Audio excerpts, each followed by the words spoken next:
Not sure we can keep that.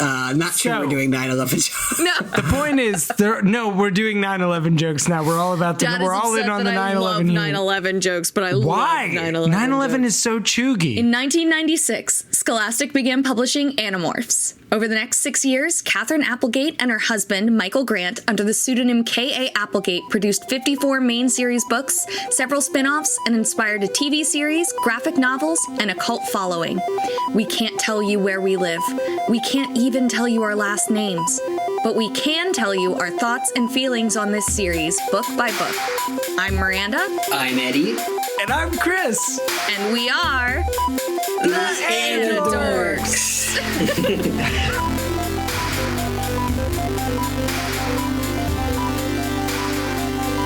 These may be kids' books, but we discuss dark themes and mature content. There may also be some explicit language. Listener discretion is advised.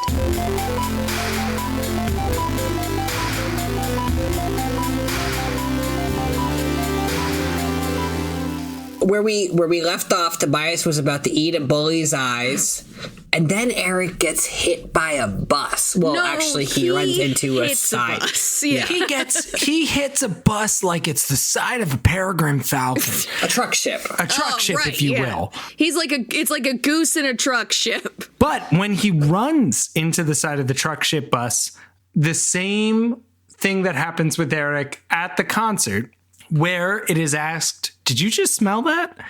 Instead, this time we asked, did you just see that?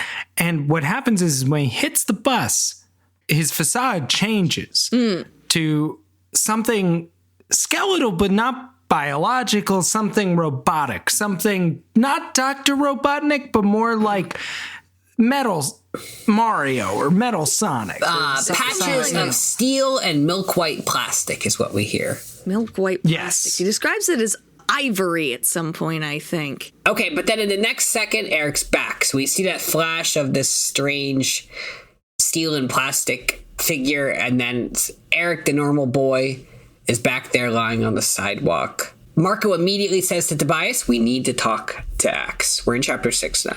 Yeah, no, he's like, this is clearly something beyond what we know about Earth. Marco races home and is like, okay, I'm going to call Jake and I'm going to say the code word and we're all going to meet. But when he calls Jake's house, he gets Tom instead of Jake. Yeah. And Tom launches into his spiel, his sales pitch about the sharing.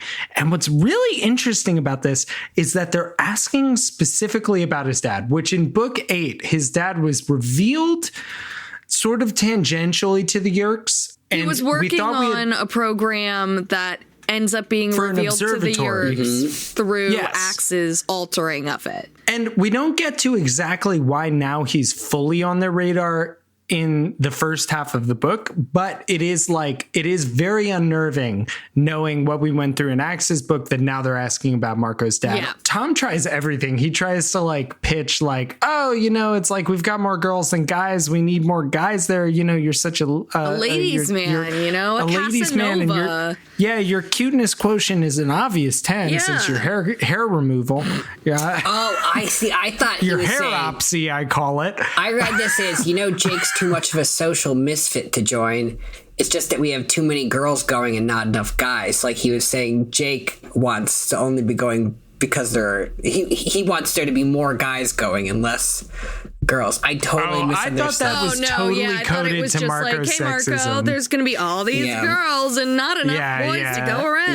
Yeah. I was like, oh, Tom's bullying Jake. But it makes so much more sense that they said that there. So Tom's like, oh, I heard your dad's back at work doing some cool stuff. That's cool. There's lots of networking opportunities at the sharing. We're all gonna go water skiing with all these wet, slippery girls and not enough boys to go around.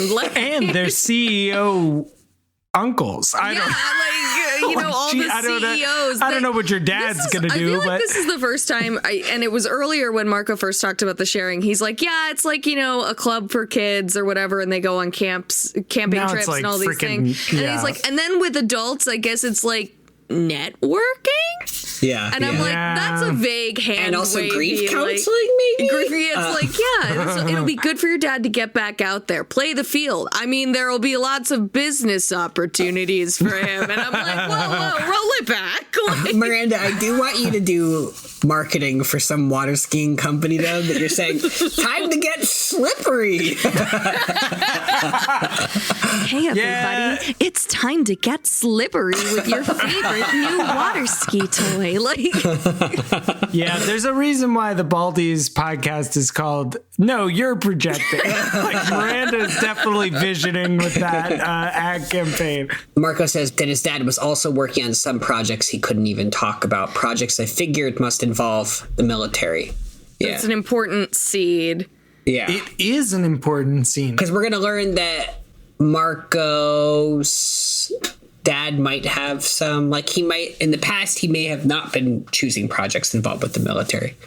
But Marco says, yeah, I'll ask him about the sharing to Tom. And then he says, they were after my father now. I felt something because the anger, the emotion that he feels is important. And specifically the violence that he feels is going to be a thread through the book. Yes. So he says, I felt something burning inside me like I'd taken a gulp of lava. I wanted to reach right through the phone and take a baseball bat to the evil creature in Tom's head, which would probably mean he'd have to first take the baseball bat to Tom's head. Well, get the slug out somehow. But Yeah. And so now Jake picks up the phone and Marco is about to blow cover. He's just so pissed off that he starts ranting and raving about what just happened with Tom. Jake sort of subtly reminds him that the call could be tapped. They really shouldn't discuss anything there. Yeah. Or even just that he's talking so loudly because Tom's still in the room with Jake. Right. That, Marco's going off. He gets out of the call. They set up the meeting. They use their code, which is we have to get out. We have to get together. It's a nice day out, which is a signal that they should meet in the woods. Yeah. And then Marco is sort of just left with the rage from the experience of having gone through that and is ruminating. He says, I pictured the things I would do to Tom, to Chapman, someday even to Vista 3. He was that angry. He said, I would do terrible things to him, terrible, violent things. And then it was a sick feeling. It was sick and I knew it. And yet I ran through those images over and over in my head. Rage is addictive, I guess it's sort of like a drug. Anger and hatred get you high. They get you high, but like any addiction, they hollow you out and tear you down and eat you alive. It's a very, very... You know what it is also? It's very Alanis Morissette. Yeah, that's true. Yeah. Wow. Right. That was the one he wanted to see. He put two really mask ones up there and then was like, but I'm really excited about it. Yeah. You put them in the middle, the little Oreo in the sandwich. The cream. Yeah. Yes. But he also says, I feel like this is important to where the book goes.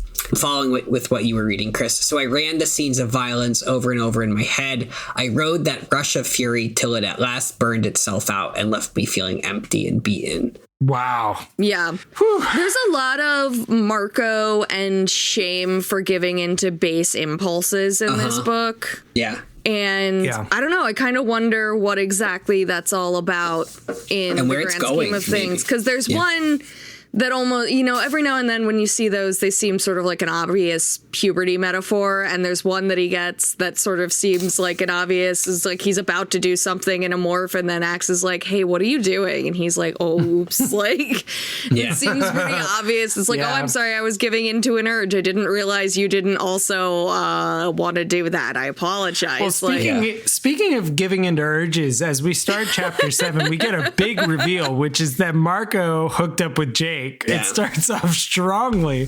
I hooked up with Jake and the two of us rode our bikes to Cassie's farm because we're going to have a meeting with the gang. Yes. Yeah. We've called a meeting. Marco called Jake called whoever, and they have telephoned this, and they are going to have a meeting.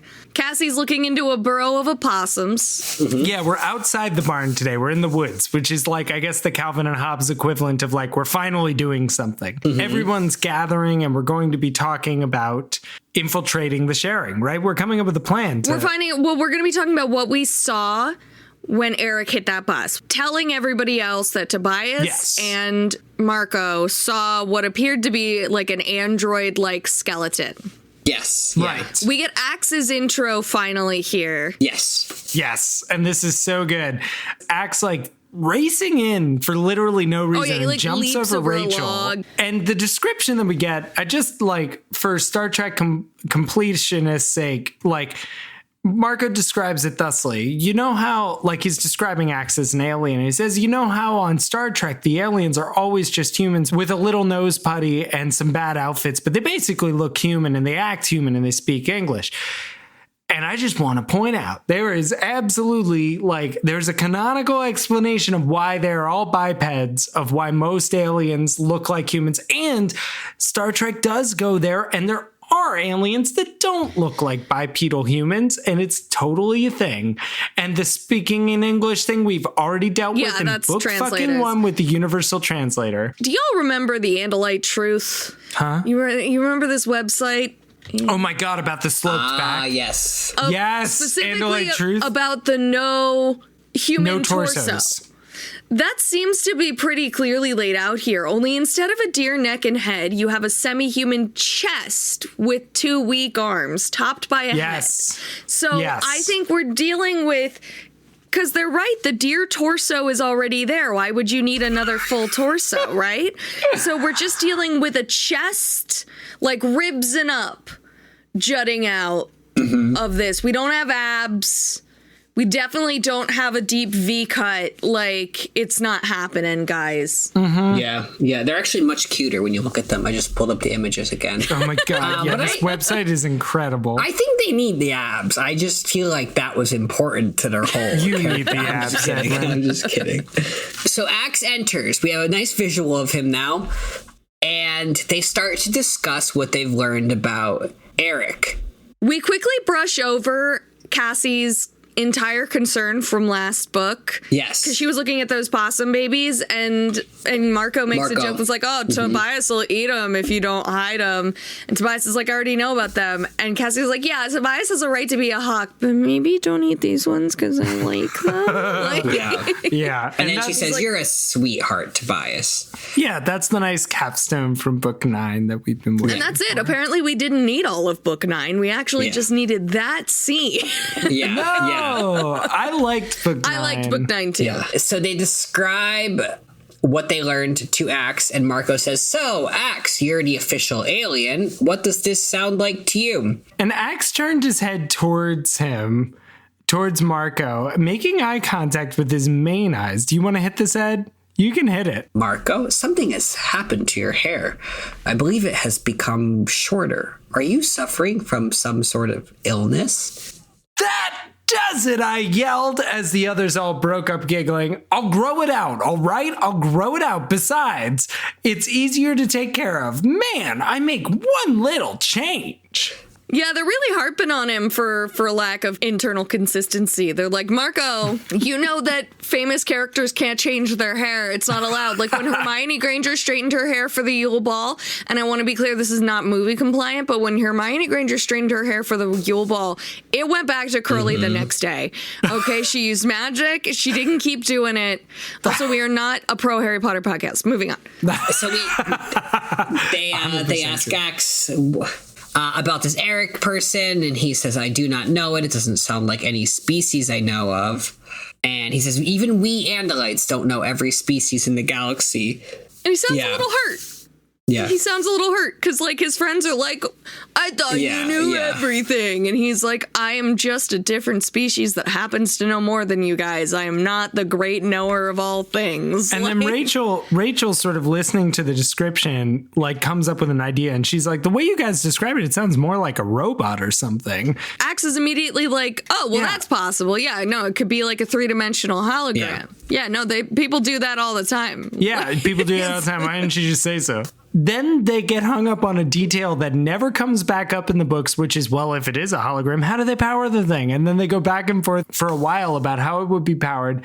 And it is so stupid because this literally does not come up again in the books. No, in fact, he reveals himself to be a great source of power and gives no explanation as to how he does that. Yeah. Cassie says, "Is there any way we can see through this hologram?" Rachel suggests hitting him with a bus. Mm-hmm. Or something the size of a bus. Good idea. Yeah, like it's not hard. And then Ax says the hologram is meant to trick humans. It would be tuned for human sight. So maybe if they could look at him through something other than human eyes. We need to look at them with eyes that maybe don't see the same frequencies of light, that don't have the same perceptions of color. And they start talking about what sorts of creatures could do that. Mm-hmm. And Rachel points out that like unusual vision is their specialty, like that they've morphed all sorts of things. And the only things that are coming to mind for Marco are bugs and insects. And he's freaking out about this. So he's like, all I'm saying is, please, I don't want to morph an insect. No bugs, no insects. And with that, we get to the beginning of chapter 8, where they are acquiring the morph for this heist, which is a spider, which very lawyerly is neither a bug nor an insect. Not an insect. It's an arachnid, as we all learned in first grade. That's buggery. Right. It's not an insect. Arachnids have 8 legs and 2 body segments. Insects have 6 legs and 3 body segments. Which Cassie delightfully reminds us of in her very Miss Frizzleian fashion. And she has with her a wolf spider, which Miranda, it seems like you have different opinions about. You like them. I find them terrifying. Oh, no, I'm like terrified of wolf spiders, which first of all, I'm pretty sure, I feel like the description they give is actually smaller than half an inch to 2 inches. Yes, they feel I swear I've seen bigger ones. They really do feel bigger. Yeah. I've seen bigger than that. I merely meant that I think it's a good choice as a spider morph for what they're aiming to do. So like, it's also one of the coolest looking spiders. You only really see them in the woods. They tend to be like a woods related spider, and they're going to this camp thing in the mountains near a lake. They also are fairly large. I mean, they downplay their size in this because they are only that like 2 inches from like leg to leg. But if you hold that with your fingers, you'll see that that's bigger than you actually expect a spider to be. It sounds like a really small number, but it's actually much bigger than your household spider usually is. I would go camping. I was a Boy Scout growing up, and I would go camping. Oh, you probably saw plenty of them. Yeah, and I would wake up in the middle of the night, and we had those V tents, like they're exposed on either side. It's not an enclosed tent. Oh, that's it's so just like a tarp stupid. over and I would turn on my flashlight on the roof of the tent. I would just see them all over the place. They were just all over me, and I would turn off my light, and I had nothing I could do. I was afraid if I even got up to leave the tent, that they would activate them. It would hit you. And so I just had to lay there. Yeah, I had a friend who used to get wolf spiders in her house. They were the same color as her couch, and we flipped a cushion because the cushions were getting like beaten down on one side, and it was the kind of couch where you just flip the cushion, and there was one on the bottom, and I was like, I can literally never sit on your couch again. No. I hope you know that. But so they need a morph with differing vision from humans that will blend in. Like, they can't just go there with like, I don't know, what's a good example? They can't just go as like a Black Widow. Everybody would realize if they saw it. They can't just go as like a particularly energetic squirrel squirrels have the same vision. That's the problem. I don't know why they couldn't go as a fly.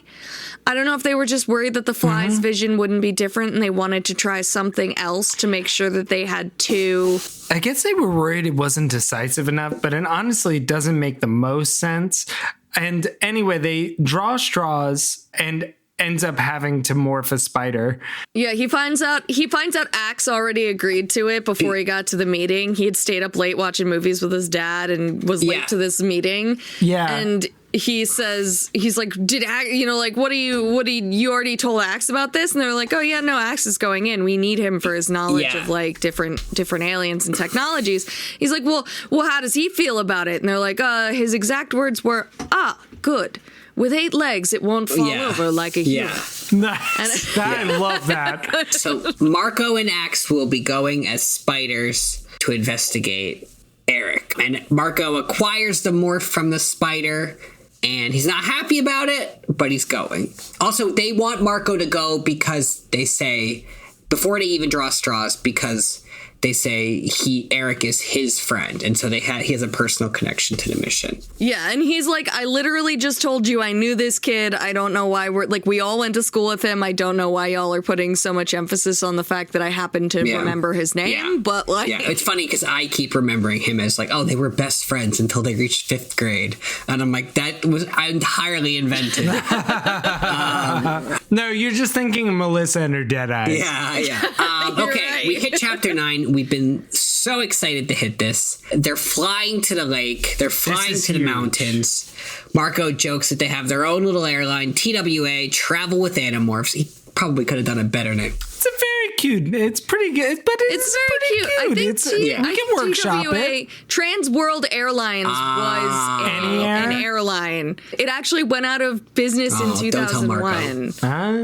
I hope there was nothing tragic related to that. But Marco knows, unless he's dead. Right, I don't know what you mean. Planes, they go up in the air and they're very safe and they always reach their destinations. Notoriously in 2001, they actually did that every specifically time. That year. Notoriously, yes.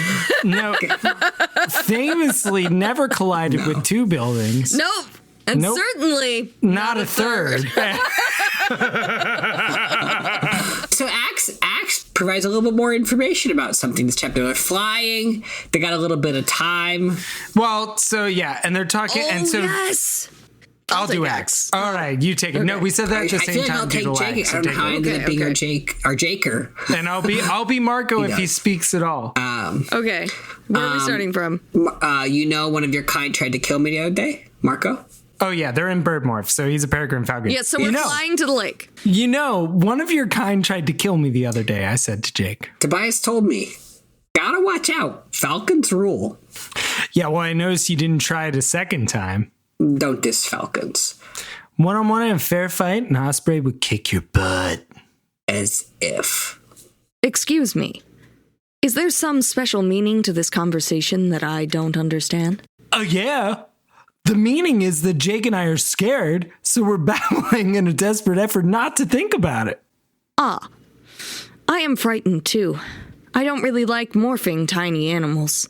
I keep thinking about all the rest of my mass. Your what? My mass. When you morph something smaller than yourself, your body mass must go somewhere. So it goes to zero space. Zero space is the space that ships travel through when they are going faster than light. It's not very likely to happen, but sometimes a ship traveling in Z-space will intersect with a temporarily parked mess. This got my total and complete attention. Wait a minute.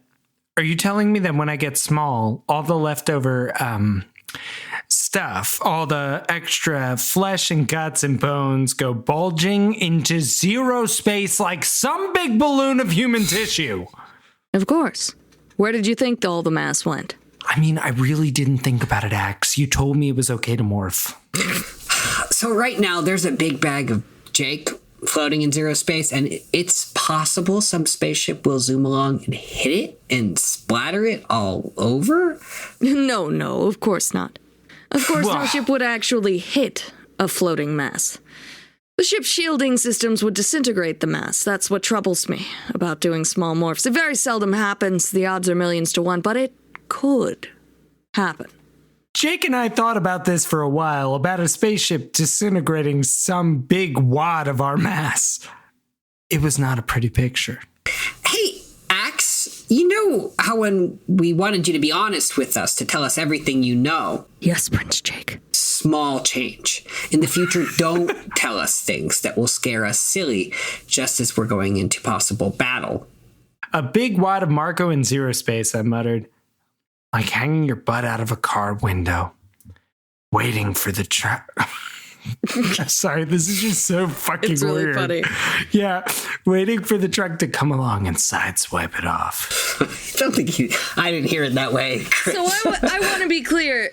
We kind of called this. Yeah. We did. We talked about bits of you. I mean, they didn't say that all your other morphs exist in Z-space when you're not there, but like, we can at least somewhat extrapolate that bits of mass that you've accumulated that you no longer have in your morph. So like if you morph something bigger than yourself, does it have to be stored? Be in zero space? Yeah, like, that mass.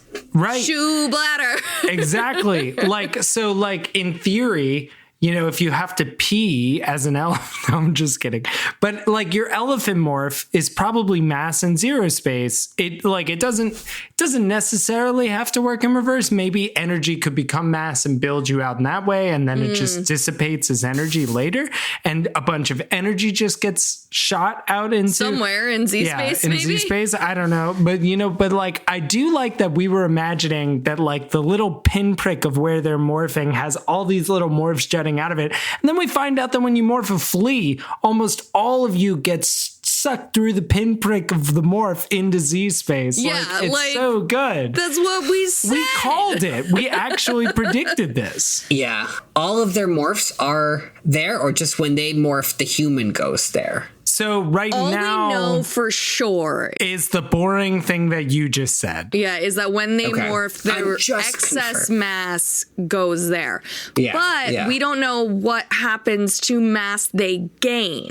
Right. Ah, Right. excellent. Yes. Yes. Yeah. Does that yeah. do they have to store that in zero space? Or as Chris said, is it some sort of convalescing of energy that's put through zero space? Like some sort of warlock. Yes. Yeah. Yeah. Yeah. We'll never know. But the point is I never thought they would address it this way. Yeah. Like, this is And explicit. also in book 10. In Yeah. book We- 10. we said this had in to what, work book for 4? this. Yeah. If it's that energy thing, I feel like this wouldn't make sense then, because then you could just eject your mass as energy and reclaim it as needed. If you have to store your human mass, I feel like you have to store your non-human mass. I agree, as and there's a long as big it bo- eclipses the mass of your human. And Right. you know, we could ask this directly to the source, to KA Applegate, if she was not actively avoiding. She's on our actively podcast. avoiding us. And that's the thing that's so wild is like, I will, like, for example, I'll tweet at her and I'll be like, tell me where the bodies go. And she'll be like, Read the book. this person is totally, she's like, this person is totally crazy and thinks I'm some sort of murderer. And I'm like, no, I'm not talking about murdering real people. I'm talking about when you killed those kids in your book series. And when you made them turn into different animals that are born and die in a glorious unnatural cycle of rebirth and redeath endlessly each time they're brought into existence. Yes, books.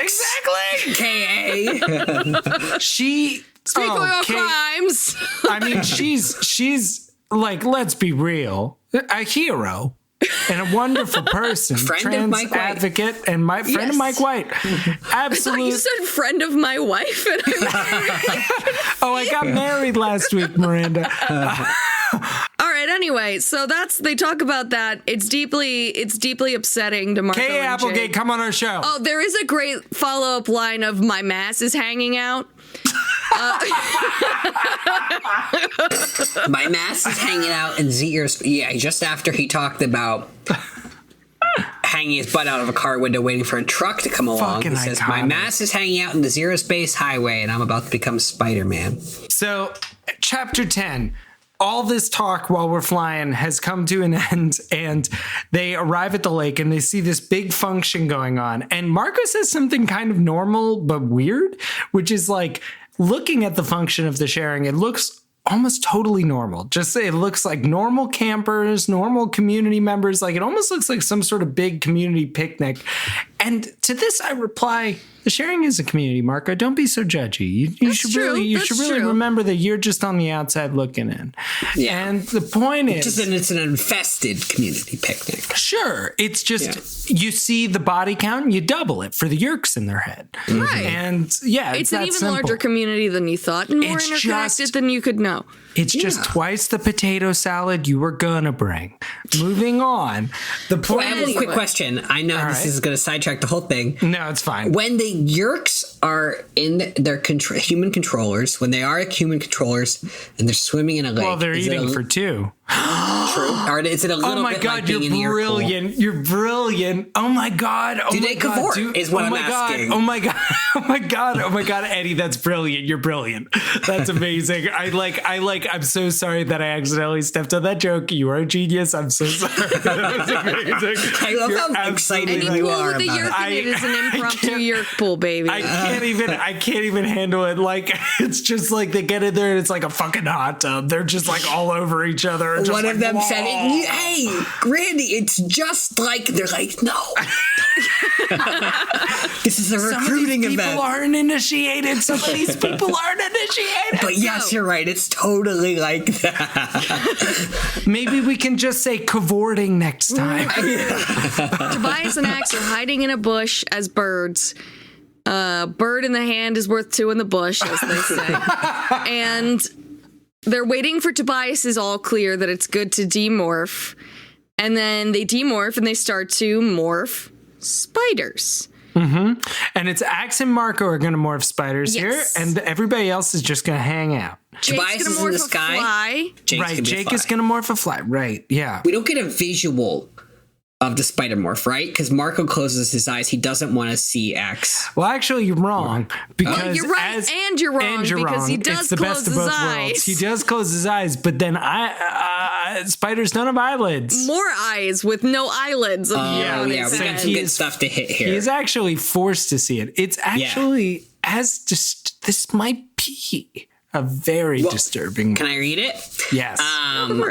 I felt myself starting to shrink. Shrinking is always a little weird, but now I was also thinking about some big, disgusting balloon of Marco mass suddenly bulging out into zero space. I've been waiting my entire life for you to say that out loud. Whatever zero space was, I could feel myself getting smaller. I could feel very strange things happening inside me, sudden feelings of emptiness where organs were simply disappearing. And there was a distracting, squishy sound that came up my spine and through my skull. No, that sound.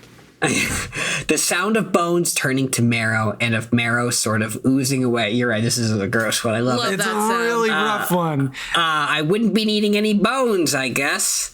I kept my eyes tightly shut, not wanting to see what was happening, and I held onto my fears with a death grip of determination. I mean, if there's anything worse than being a spider, it's being some disgusting mix of half human, half spider.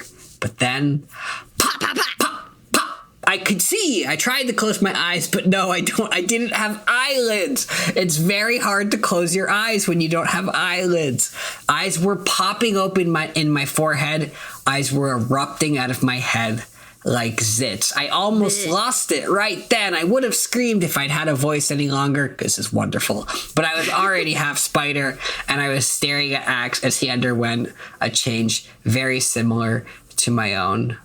I feel like so he sort of recounts seeing similar things in Axe and how big he is and the bulging parts of his jaw as they come out. But then we get a great sound effect. Hit this. When legs suddenly exploded from his chest with sprout. Yeah. 4 new legs, 2 on each side, just shot out of me like I was a tube of toothpaste someone had stomped. Yeah, they sprouted all Gumby unformed, then began to form joints. Way too many joints. And what happens? My human arms and legs were changing to match those first spider legs. I fell forward, no longer able to stand erect. There you go. He's been reduced to 4 times 2 legs. Yeah, he did not do what the model did on the front of the book. No, he did not crouch in preparation. We learn about pedipalps, which are these little kind of hands, kind of mouth pieces that spiders have. I thought that was kind of cool. Mm-hmm. And then it's just playing with the spider brain for a little bit. It's pretty cute. He wants to hunt bugs. He's surprised to find that the spider is like a hunting, killing thing. He thought it was either going to be afraid or like some sort of like swarm mind or just nothing. Yeah, and it wasn't as mindless as like ants. It didn't have that sort of like sheeple quality that he was worried about acquiring. I was death on 8 legs, as you said. When Tyrannosaurus Rex was still millions of years away from even thinking about evolving, tiny arachnid hunters were killing and eating. And then in chapter 11, I'm wondering if you're going to say, Chris, your phrase, what he experiences here, what he becomes. Is beetle horny? Beetle horny, yeah. I've been waiting for it for so long. I'm so sorry. I didn't mean to give you that doe-eyed expression of like just seeing car headlights. I could not. I had no idea what you wanted from me in that moment, and you wanted me to be beetle horny, and I'm sorry. I'm sorry. You're always just short of beetle horny. I'm always edging beetle horny. Yeah, exactly. Yeah. So.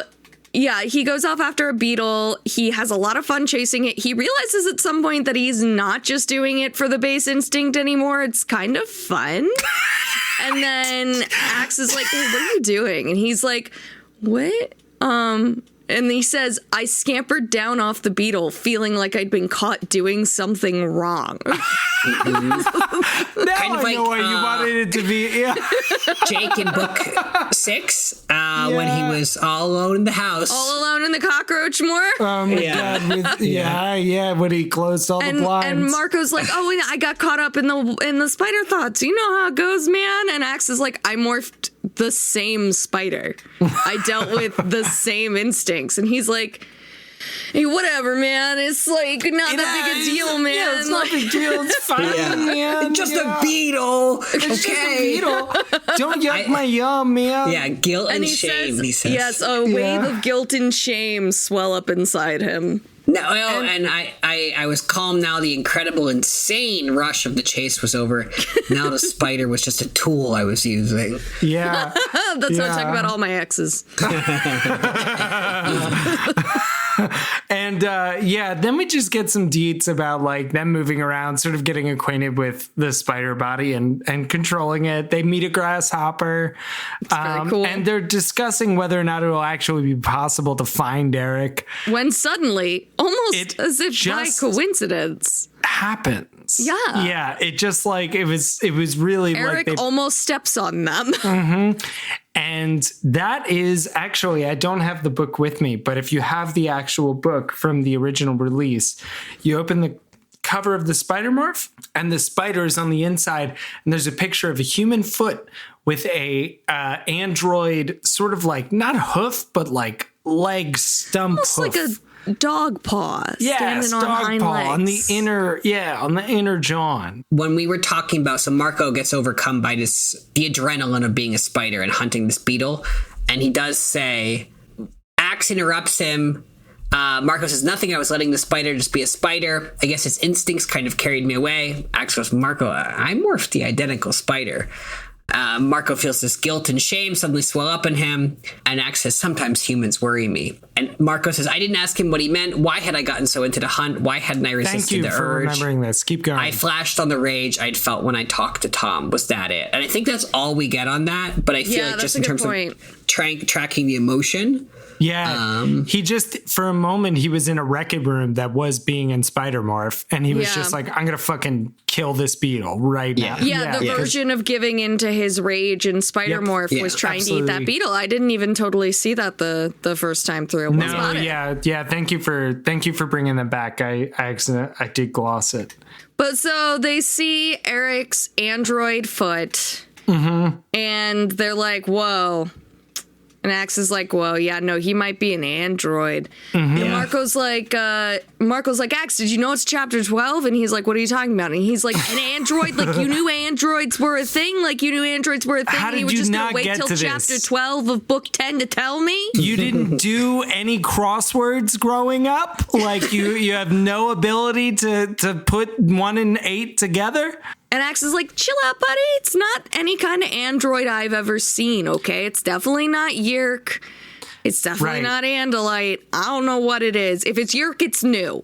Right. Yeah. And I don't recognize it. And we get this nice description of what it is to look through the spider eyes at the android, like how seeing on these different wavelengths is different than seeing with human eyes. We get my spider eyes could see the foot and most of the way up the leg. It was like looking at a double exposure photograph. There was the outward appearance of a human leg, way up high, shorts. But beneath all that, there was this machine made of what seemed like steel and ivory. It was thousands of interlocked plates, almost like chainmail armor knights. Well, it should be plate mail, but almost like chainmail armor knights used to wear. Each of the individual links was roughly triangular in shape. The ivory segments were a little larger than the segments that looked like steel. The robot, android, whatever it was smaller than the human Eric. The leg I was looking at was oddly constructed, more like a stretched out dog leg than a human leg. There we have it. And Eric goes walking away. He did not step on them. And they're like, whoa, we better tell Jake. And they're like, Jake, we found our guy. And he's like, what? Yeah, no, there's this person over here who's kind of like shimmering all over. And Yeah, looks so like there's apparently something fly under it. eyes can see it too. They can see that it's, they can But see it's that not it's as conclusive. different, but it's not the same, yeah. Yeah. But yeah. Jake identifies that there is another one. Yes, Also which is here. huge. Yes, Yeah. which is huge. And Marco's like, then, okay, now things have gotten and as he says that, Marco gets fucking eaten by a bird. Yeah. Just fully eaten by a bird. It's so bad. He gets scarfed down and damaged in the eating, and they outline the damaging of the eating, that 2 of his legs have been removed and that he's in the stomach of this bird. And like, it's like a whole thing, and so he's being horrifying. crushed. Some big muscular thing was crushing me, squeezing me. And he's screaming over thought speak. He's screaming to regular people, controllers and animorphs alike. Yeah. Mm-hmm. Jake's like, Marco, what's happening? And that Tobias asks, like, what happened? And he's like, oh, I've been eaten by a bird. And Tobias is like, there's a bunch of birds here that could have eaten you. Yeah, like, I can't just like pick any crow and try to kill him. A bird ate me, a blackbird, and he's suffocating too. And he's really on his way out here. This is like, oh shit, book 4, like half the dolphin is missing. Yeah, like very truly. And like, as we'll see, is also a fun thread with him. I mean, there's book, 7, where they destroy the Kandrona and he's holding his guts in his hands before he morphs back. Yeah. So it just continues a line of grievous bodily harm for Marco. Yeah. Yeah, it's a really literal reading of wearing your heart on your sleeve. Yeah, should we just do this? Sure, yeah, let's do it. I felt my mind beginning to fade. The spider was dying. What would happen if the spider died? I wondered as my attention drifted away. What would happen to the big wad of Marco mass in Z-space? That thought did it. I was out of there. Morph out. I tried to form a mental picture of my own real self, a mental picture of a human named Marco, but it was all confused. My mind was dying, and as it sank, it called up 1,000 images of wolves and giant ants and gorillas, images of all the animals I had been, all the minds I had lived in. To be he can't focus on what he looks like. Yeah, and in his dying moments, he starts to have flashbacks of his childhood and his mother saying things to him. And he even conjectures that it's like, supposedly, this is what happens to dying soldiers. And I guess that's me right now, which is like a crazy thing. She has this image of his mom, right? But this was my real mother, and the way she'd been when she was truly alive, not the controller known as Visser 1, but my own real mom. She was smiling at me. She was much taller than me, but she bent down to pick me up. I flew up in the air, up to her face. She kissed me. You were going to be so cute, she said. My little Marco. Marco, the human boy, I saw myself clearly then, like I was looking through her eyes at the little toddler I'd been. Not the anamorph Marco, but the little kid Marco. And suddenly that was the strength he needed to grab onto his actual human self, and he's able to focus enough to start morphing back human whilst inside the crow. And somehow, in some of the more disturbing imagery of the book, even with that spider morph, it continues to just horrify me. Yeah. He feels muscle trying to keep him in, but then weakening and then ripping and tearing. And he says, so gross. I had burst through the throat of the crow. Yeah. Unbelievably And we spent graphic. no time on that. We just keep going. And he's like, now I'm falling and I'm some sort of weird lump of morphing back to human flesh. And good thing I was still small. He hit the ground. He bounced. He hit the ground again. Oh, yeah. That's what he says. He says, so I hit the ground, hard. I bounced, I hit the ground again. He will say this again. And that's the only reason I want to highlight it. No, I'm glad. And, but he finally morphs out, and he's in his morphing long johns or whatever. And he is taking it in that he's still alive, staring up with his human eyes at the beautiful blue sky, the high branches of trees looming above him. And then he looked up into the face of his former schoolmate, Eric. Eric the android. He's right there. Eric is right. He landed at his feet, basically. Watched him morph. And that's where the book ends. Yeah, that's what Eddy told us. That's what Eddy told us. And he tore off half of what seemed like pages with writing on it, but he promised that was his journal. Those were the answer notes. Those. So until we take the test, we'll never know. But like, holy shit, you guys, this book is so nuts. It's so insane. fucking insane. Is this going to be up there with the ants, you think? Is Marco going to be forever traumatized by being in the throat of, bursting through the throat of a crow? Or you think Having read the rest of the book, somehow I don't think so. He bounces back.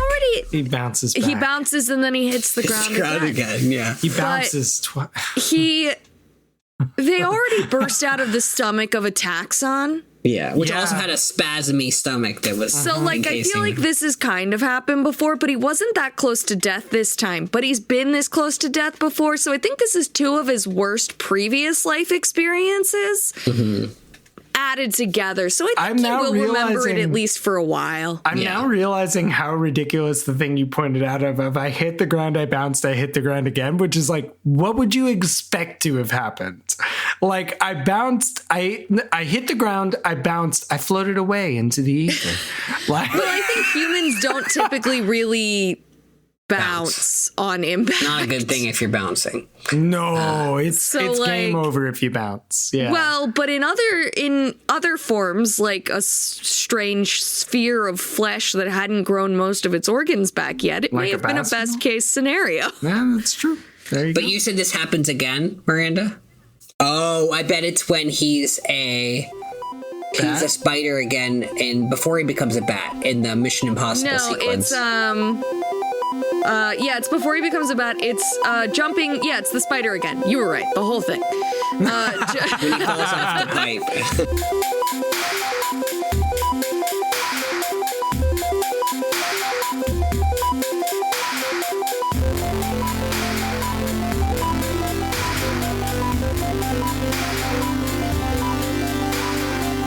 Thanks for listening to Anidorks. We'll be back soon with lots more to say. Until the Andalites return, or at least until next time. See you soon.